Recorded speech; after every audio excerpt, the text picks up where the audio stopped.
Professor Jayashankar గారు నాకు ఆనాడు దిశానిర్దేశం చేసినటువంటి సందర్భంలో మరి తెలంగాణ జాగృతి అనేటటువంటి సంస్థ ఊపిరి పోసుకోవడం జరిగింది. తెలంగాణ జాగృతి అని పేరు పెడుతున్నామంటే ఆనాడు చాలామంది మేధావులు అసలు తెలంగాణ పేరు లేకుండా పెట్టండి, తెలంగాణ జాగృతి అనగానే మిమ్మల్ని వెంటనే తొక్కేస్తారని కూడా ఆనాడు అనేక మంది చెప్పిండ్రు. అంత పెద్ద ఎత్తున ఆంధ్ర పాలకుల యొక్క వివక్ష ఉన్నటువంటి సందర్భం అయినా సరే తెలంగాణ జాగృతి పేరు పెట్టుకునే ముందుకెళ్తామని చెప్పి తెలంగాణ జాగృతి పేరు పెట్టి మరి సంస్థని ఇన్ని రోజులు కూడా చాలా అద్భుతంగా నడిపించుకున్నామని చెప్పి నేను భావిస్తూ ఉన్నాను. మరి ఇవాళ ఇన్ని సంవత్సరాల తర్వాత మాకు హైదరాబాద్లో ఎప్పుడు కూడా అశోక్ నగర్లో ఆఫీస్ ఉండేది. ఇవాళ అశోక్ నగర్ నుంచి ఆఫీస్ని మేము బంజారాహిల్స్కి షిఫ్ట్ చేసుకోవడం జరిగింది. ఇక్కడ నుంచి లాంగ్ లీజ్ తీసుకున్నాం మరి ఇక్కడ, కాబట్టి చాలా రోజులు ఇక్కడ మా ఆఫీసు స్థిరంగా మీ అందరి ఆశీర్వాదంతో, తెలంగాణ ప్రజల ఆశీర్వాదంతో నిలబడి ఉంటుందని చెప్పి నేను మనస్ఫూర్తిగా భావిస్తూ ఉన్నాను. మరి ఇన్ని సంవత్సరాల ఈ ప్రయాణంలో అనేక మంది కలిసి వచ్చిండ్రు, అనేక మంది ఆశీర్వాదాలు ఇచ్చి పనిచేసిండ్రు, అనేక మంది కలిసి పనిచేసిండ్రు, చాలా మంది అడ్వైజర్స్ ఇచ్చి సలహాలు సూచనలు ఇచ్చి ముందుకు తీసుకెళ్ళిండ్రు. వారందరికీ కూడా మనస్ఫూర్తిగా ఉద్యమాభివందనాలు తెలియజేస్తూ ఉన్నాను. మరి మీ అందరికీ కూడా తెలిసినటువంటి విషయమే, కేసీఆర్ గారు తెలంగాణ రాష్ట్రం సాధించిన తర్వాత, తెలంగాణ రాష్ట్రం ఏర్పడ్డ తర్వాత అద్భుతంగా తెలంగాణ సోయితోని పరిపాలన జరిగింది. మేము తెలంగాణ జాగృతి సాంస్కృతిక రంగంలో ఏ చిన్న కార్యక్రమం అడిగినా, ఏ చిన్న అంశం డిమాండ్ చేసినా మాకు నిమిషాలలో జీవో వచ్చినటువంటి సందర్భం. చాకలి ఐలమ్మ గారిది ఉదాహరణకు అధికారికంగా చేయాలి అంటే ఒకటే సెకండ్లో జీవో వచ్చినటువంటి సందర్భం. మిషన్ భగీరథకు సగరుల ఆరాధ్య దైవమైనటువంటి భగీరథ పేరు పెట్టడం అన్నది మేము అడగకుండానే కేసీఆర్ గారు మాకు ఇచ్చినటువంటి వరం.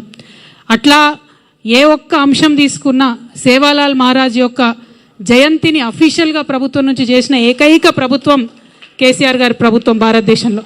అట్లా ప్రతి ఒక్కరిని కూడా ముందుకు తీసుకెళ్ళి అద్భుతంగా పరిపాలన చేసినటువంటి కేసీఆర్ గారు. అంబేద్కర్ని మనందరం ఆరాధించేటటువంటి అంబేద్కర్ని 125 అడుగుల ఎత్తు నిలబెట్టి దేశంలోనే ఆనాడు అత్యంత పెద్ద విగ్రహంగా అంబేద్కర్ నిలుపుకున్నాం. అట్లా 1-2 కాదు, ప్రతి ఒక్క అంశంలో కూడా తెలంగాణ సోయితో పరిపాలన జరిగింది. మరి ఇవాళ ఉన్నటువంటి పరిపాలన మనం చూసుకుంటే ఈ 10 సంవత్సరాలకి ఇప్పటికి చాలా తేడా ఉంది.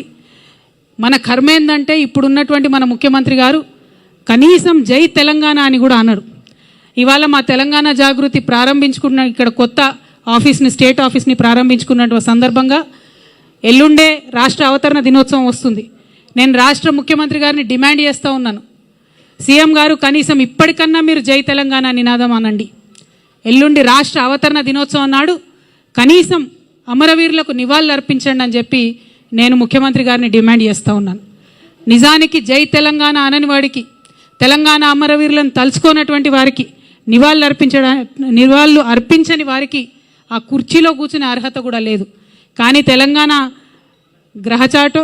గ్రహచారం బాగాలేక మరి రేవంత్ రెడ్డి గారు మనకు ముఖ్యమంత్రి అయినరు. ఏదైతే ఉద్యమకారుల మీద గన్ను తీసుకొని పోయిండో అటువంటి వ్యక్తి అలా ముఖ్యమంత్రి అయిండు. కాబట్టి ఇవాళ మేము డిమాండ్ చేస్తూ ఉన్నాం, ఖచ్చితంగా రాష్ట్ర అవతరణ దినోత్సవం నాడన్నా వారు జై తెలంగాణ అనాలని చెప్పి, అమరవీరులకు నివాళులు అర్పించాలని చెప్పి మేము డిమాండ్ చేస్తూ ఉన్నాం. అదేవిధంగా జూన్ 2వ తారీఖు నాడు మరి కాంగ్రెస్ ప్రభుత్వం ప్రకటించింది, రాజీవ్ యువ వికాసం అనే పేరుతోని పథకం తీసుకొస్తామని పేపర్లలో నేను చదివిన. రాజీవ్ గాంధీకి మాకేం సంబంధం అండి? తెలంగాణ రాష్ట్రానికి రాజీవ్ గాంధీ గారికి ఏం సంబంధం? నేను ముఖ్యమంత్రి గారిని డిమాండ్ చేస్తూ ఉన్నా, తెలంగాణ యువకుల కోసం చేపట్టేటటువంటి పథకానికి మీరు ఖచ్చితంగా తెలంగాణ వాదుల పేరు పెట్టాలి. తెలంగాణ రాష్ట్రం ఏర్పడడం కోసం ప్రాణత్యాగం చేసినటువంటి శ్రీకాంతాచారి పేరు పెట్టండి, యాదిరెడ్డి పేరు పెట్టండి, లేకపోతే మహానుభావుడు కాళోజీ పేరు పెట్టండి, కొండా లక్ష్మణ్ బాపూజీ గారి పేరు పెట్టండి, దొడ్డి కొమరయ్య పేరు పెట్టండి, లేదంటే పివి నరసింహారావు గారు మీ కాంగ్రెస్ పార్టీ నుంచే దేశ ప్రధానిగా ఉన్నటువంటి పివి గారి పేరన్న పెట్టి ఆ కార్యక్రమాన్ని ప్రారంభించాలని మేము డిమాండ్ చేస్తూ ఉన్నాం.